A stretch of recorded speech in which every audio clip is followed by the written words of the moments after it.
What's up, everybody? Welcome back to another video on the channel today.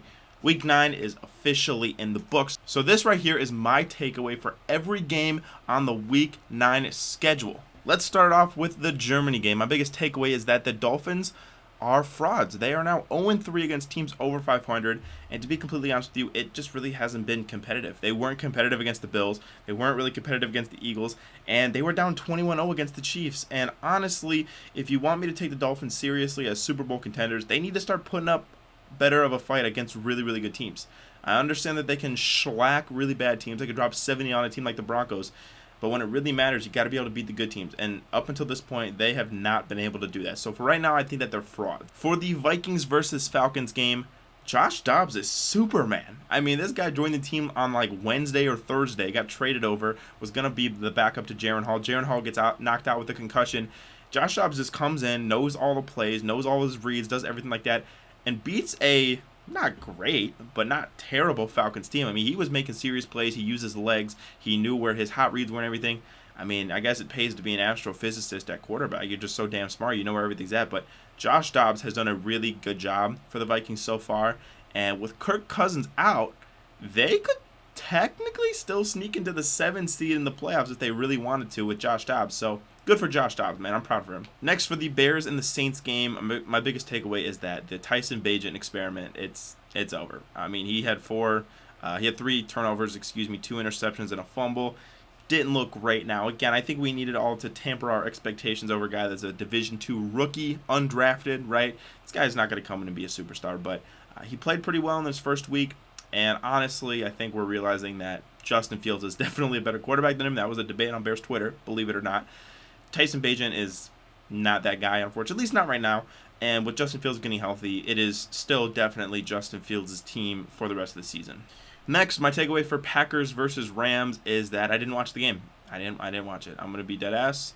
The Packers suck. The Rams suck without Stafford. This game didn't look fun to watch. I did not watch a single snap, and I'm not going to watch a single snap because you can't make me. So my biggest takeaway is, my biggest takeaway for Commanders and Patriots is that Sam Howell is kind of that guy, you know. I had high expectations for him coming into the year with Eric Bieniemy. He started the last game against the Cowboys, and he's been pretty good. I mean, he is coming off a performance where he had almost 400 yards and 4 touchdowns against the Eagles. You know, really got the Commanders back into this game and able to beat New England in New England against Bill Belichick. That is not an easy task. I understand that the roster is not as good as it normally is, but that's still not an easy task. I thought he played really well, and he's looking like he could possibly be the franchise quarterback over there in Washington. Next, my biggest takeaway for the Seahawks and Ravens is that the Seahawks are maybe not as good as I thought they were. Are you happy? Are you happy? Are you happy? Because they're not as good as I thought they were. Okay, I get it. I know. I don't even want to talk about it. 37-3. I don't even give a fuck anymore. It's over. It's past me.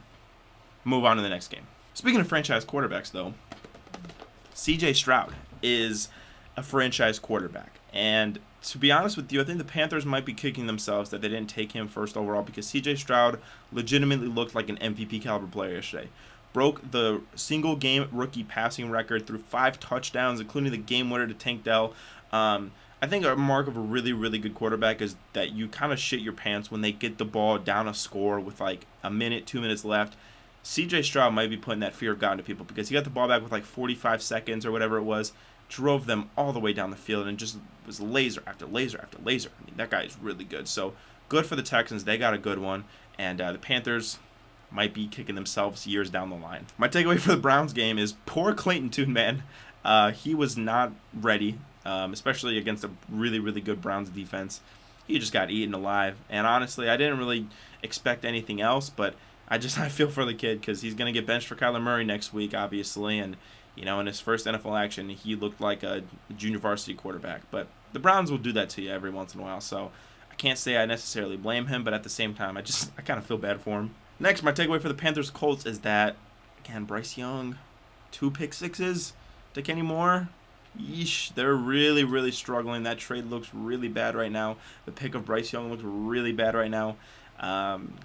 You know, good luck to the Panthers. That's all I got to say. My takeaway for the Raiders is that the new look Raiders are fun. You know, Antonio Pierce coming in for Josh McDaniels, who was unceremoniously let go this week, along with general manager Dave Ziegler. They look rejuvenated. They look happy. And I said it in my predictions video. I said, hey, interim head coaches, they win their first game a lot of the time, and it held true this week. They utterly dominated the Giants. Poor Giants, by the way. I mean, all their quarterbacks are hurt. They're gonna rock with Tommy DeVito the rest of the year. But just good for the Raiders. You're not going anywhere this year, but maybe there's a little something there. Next, my takeaway for the Eagles and Cowboys is not only was this the game of the week, but it actually gave me a good amount of confidence in the Cowboys. And I know that might be strange because they lost, but they really did hang with Philadelphia, and they did have a chance to win that game at the end. If a few plays go their way, right, Philly recovered their own fumble, Dak Prescott stepped out of bounds on the two-point conversion, Schoonmaker was, the length of his own elbow away from being in the end zone for a touchdown. It's just little things like that, to go and beat Philly in Philly. It's pretty good. It's pretty good now. So this is one of the rare times, I think, where you could say that's a good loss. If they play like that at home against the Eagles, I think they win. And honestly, the fact that they're able to stay competitive with the Eagles is very encouraging for me. Next, another good game, Bengals and Bills. The Bills are fraudulent, unfortunately. They have 4 losses in their first 9 games. That is, wow, that is just crazy. Josh Allen is too reliant on playing hero ball, or the Bills are, I guess, too reliant on Josh Allen playing hero ball. They don't have a consistent run game. They don't have a consistent weapon outside of Stephon Diggs. Their defense is injured to all shit, and they're not playing up to expectations. And it's just hard right now for the Buffalo Bills. They're in danger of missing the playoffs. How crazy is that? And then my takeaway for Monday Night Football is that the Chargers are finally playing Charger football. We expect the Chargers on paper to be a good team. And, they're kind of beating up on the Jets tonight, who have been a sneaky good team this year. Their defense has been sneaky good, not Zach Wilson by any stretch of the imagination. But the Chargers, if they can continue to, cement themselves as one of the premier AFC teams, hopefully they can make some noise come playoffs. So that was my biggest takeaway for every single game in the NFL this week. Make sure to subscribe if you enjoyed, and I will catch you guys in the next video. Peace out.